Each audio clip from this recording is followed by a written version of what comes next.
Big boss 17चा winner मुनवर फारुकी सध्या चर्चेत आला आहे. मुनवर फारुकीसह 13 जणांना मुंबई पोलिसांनी ताब्यात घेतलंय. मुंबईतील एका हुक्का पार्लरवर पोलिसांनी रेड टाकली होती. यावेळी पोलिसांनी या सर्वांना ताब्यात घेतलं होतं.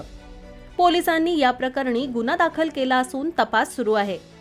पोलिसांनी ताब्यात घेतलेल्या 13 जणांची चौकशी केली, त्यानंतर सर्वांना सोडून दिलं. मिळालेल्या माहितीनुसार नुकताच मुंबईतील एका हुक्का पार्लरवर छापा टाकून मुंबई पोलिसांनी मुनवर फारुकीला ताब्यात घेतलं होतं. त्याच्यासह अन्य 13 जणांनाही पोलिसांनी ताब्यात घेतलं होतं. ही घटना मंगळवारी 26 मार्च रोजी रात्री घडली. मात्र चौकशीनंतर मुनवर फारुकीला सोडून देण्यात आलं आहे. त्यानंतर काही वेळातच मुनवर फारुकीने त्याच्या इंस्टाग्राम अकाउंटवर मुंबई एअरपोर्टवरील फोटो शेअर केले. मुंबई पोलिसांना मिळालेल्या गुप्त माहितीच्या आधारे त्यांनी बोरा बाजारातील सबलन हुक्का पार्लरवर छापा टाकला. एका पोलीस अधिकाऱ्याने सांगितलं की आमच्या टीमला तेथे हुक्क्याच्या नावाखाली तंबाखूचा वापर होत असल्याची माहिती मिळाली होती. हर्बल हुक्क्याच्या नावाखाली तंबाखूचा हुक्का वापरला जात होता.